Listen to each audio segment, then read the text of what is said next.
I'm Ashton Addison from BlockWest Capital for Investment Pitch Media, and today on the Crypto Coin Show we have Arnaud Castillo, CEO and founder of CrunchDAO. Arnaud, welcome to the show, and thank you for taking the time. Thanks, Ashton, for having me. You're very welcome. Let's dive into the world of DAOs, alternative, hedge fund mechanisms, and growing finance in Web3. And I'm really excited for the shifts that are happening in the industry. And I feel like DAOs specifically, although I feel that they're early on, they will revolutionize internet organizations and organizations as a whole one day. But right now, I feel like we're still in the inceptions and sort of weeding out the details. But there's a lot that's happening in the industry. I would love to kick off our conversation by just hearing a little bit from you on your experience so far in blockchain and what led you to starting CrunchDAO. Yes, so basically I've been looking into blockchain from the early 2010 with Bitcoin. I was in the tech industry, and so I had a lot of friends talking to me about Bitcoin or Ethereum when it came up. But I didn't use it too much in the beginning. But basically, what made me go to CrunchDAO was the idea of crunching numbers. So basically, this is the crunch part of the CrunchDAO, and using a community to be able to crunch a lot of numbers, because in finance today you have a huge amount of data, and basically CrunchDAO is a team of research data scientists leveraging the power of collective intelligence and also Web3 to produce the next generation financial insight.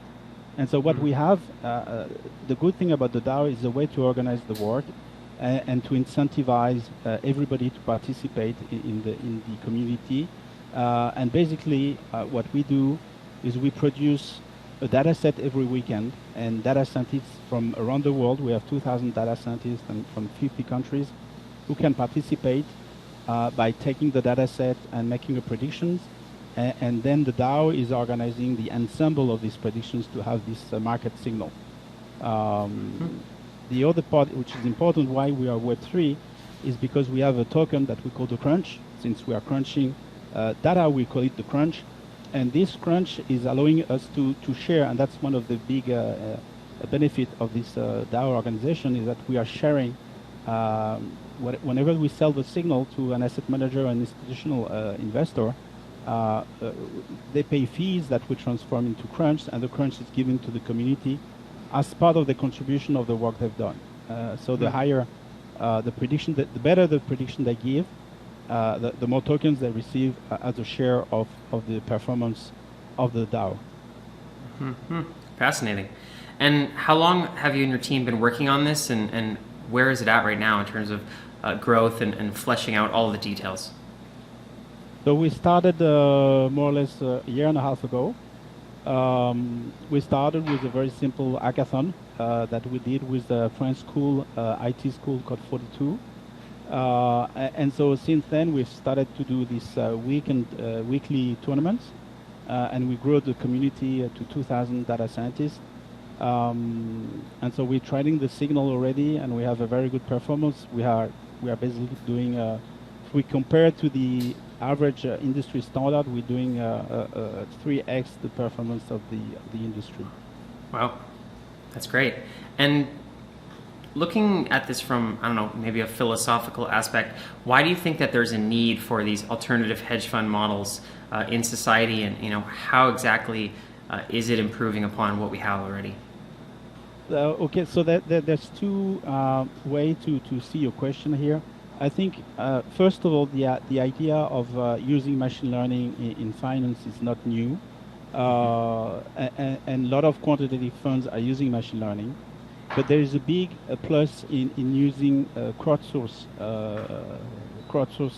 and also to use the wisdom of the crowds. And this is very important in machine learning, because when you have hundreds of data scientists bringing predictions to you, when you do the ensemble of these predictions, you end up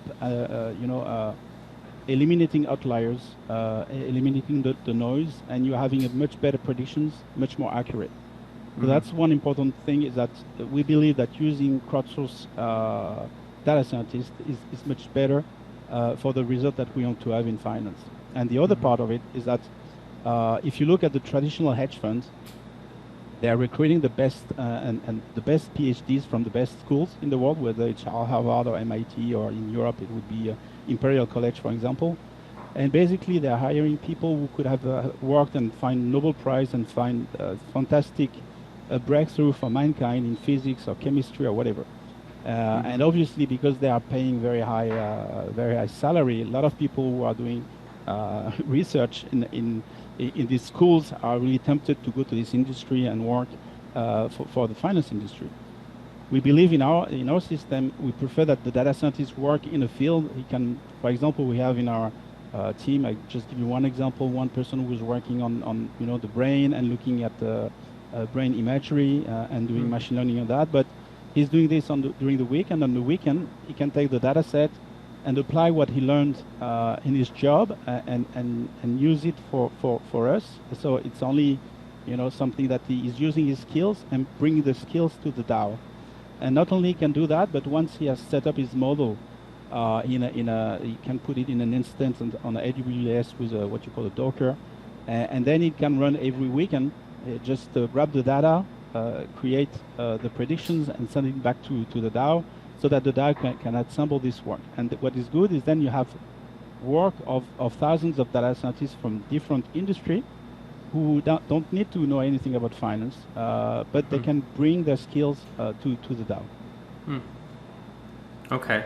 And with the DAO itself, obviously the philosophy around having a decentralized organization with more transparency and open collaboration, I think has a lot of value in it. But I'm curious on your take on the actual mechanisms in Web3 and in blockchain that are sort of actually being utilized of the Web3 technology to make this happen, versus just sort of having that kind of structure in an organization. Where do you see the technology at right now, and is the actual Web3 technology that your team is using actually functional? Yes, so it's totally functional, just because, as you say, we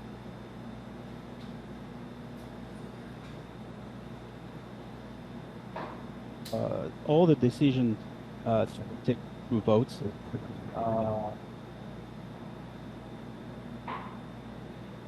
The decision being taken by a vote, and the vote is on chain, and anybody who is a member of the community is basically a token holder.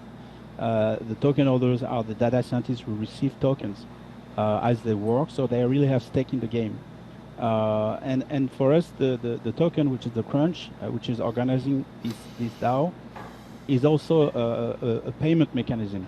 For us, when we do a tournament, and at the end of the tournament we need to send a fee to, let's say, 1,000 data scientists.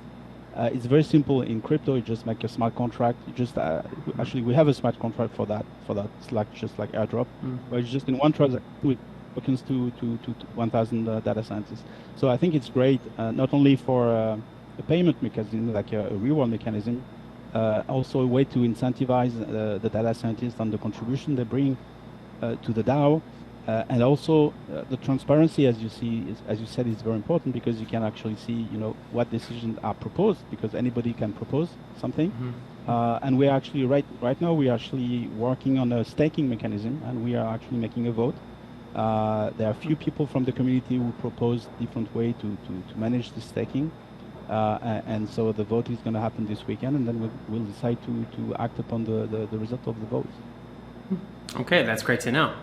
And with the trials and tribulations that your team has gone through so far in growing out this kind of DAO, where do you see the industry as a whole, in other hedge fund models, potentially looking at what CrunchDAO is doing and saying, hey, we should consider implementing some or all of what they're doing?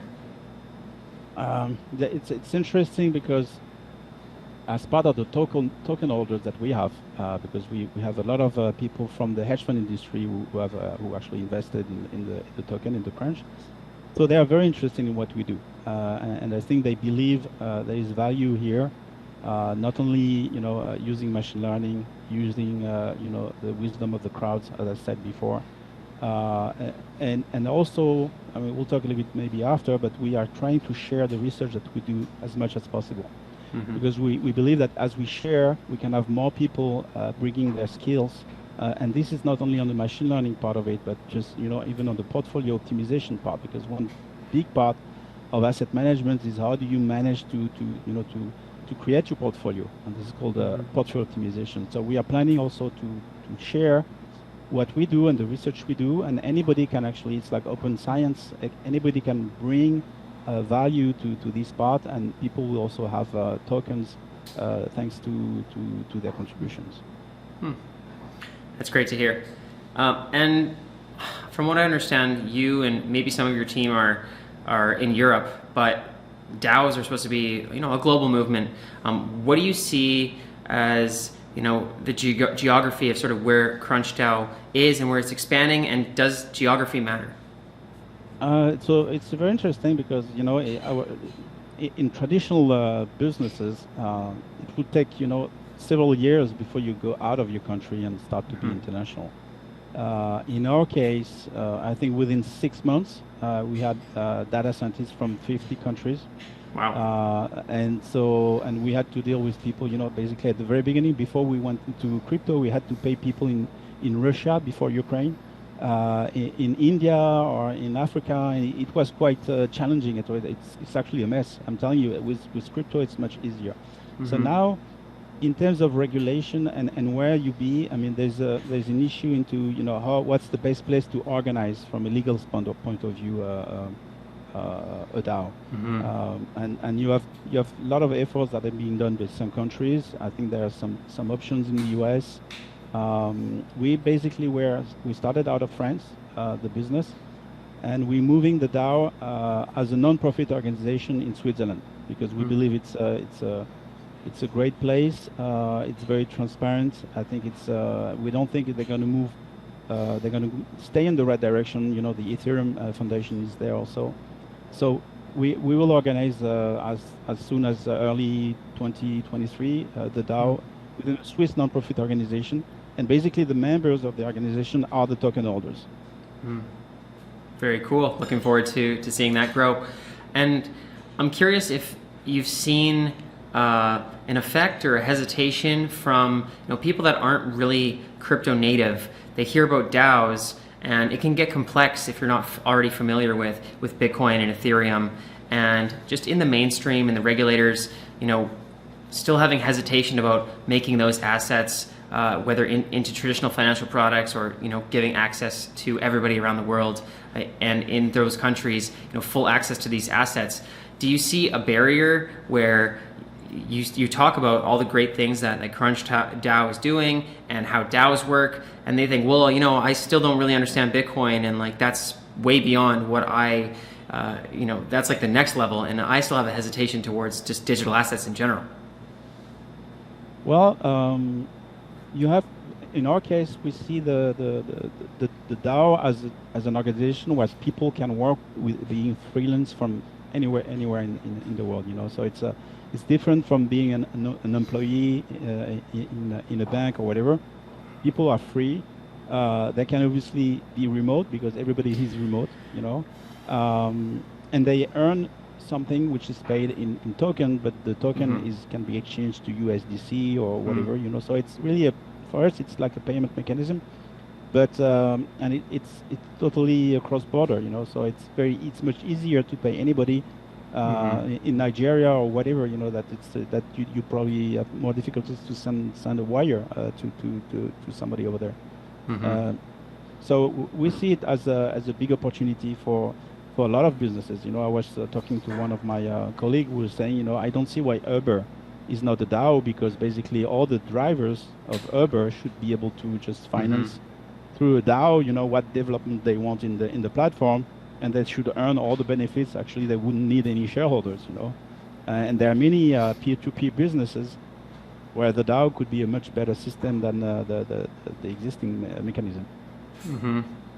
I completely agree. And there's a lot of these companies where the users and the employees are doing a lot. And when it gets to the point where these companies are just software. You know, the people that created the company, they really have a lot of control that they're not giving up to the people that are making it. You know, without the drivers in Uber, you know, the people that wrote the software wouldn't have a lot of to do, right? So I feel like this DAO context really will be able to provide value to the people that are in the ecosystem. And go ahead. No, it's a great way. I think it's a sharing. It's the best way to share value with all the stakeholders, not just the shareholders. It's the stakeholders, whether you bring assets, whether you bring your energy, your skills, your knowledge, your time. I mean, it's great way to share between stakeholders. And do you think moving forward, similar to how we're seeing regulation with cryptocurrency exchanges or stable coins, or just like KYC and around moving assets, do you think that there will be regulations around DAOs, which may or may not, like hinder the innovation and the growth of them?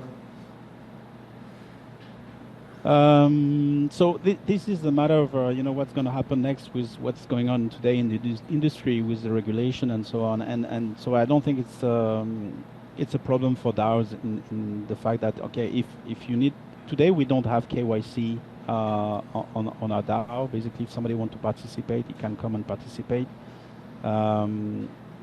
We excluded some countries because of the regulation, but we don't do for say KYC just to access the platform. There's some countries that cannot access, unfortunately. But we don't do KYC, so somebody can come, just create standard predictions basically, and be rewarded for that. Now, if the regulation changes that anybody who receives a crypto or a token or whatever has to go through KYC, you will have to follow the rules. For sure. And what is the best way for people to learn more about CrunchDAO and potentially get involved in it?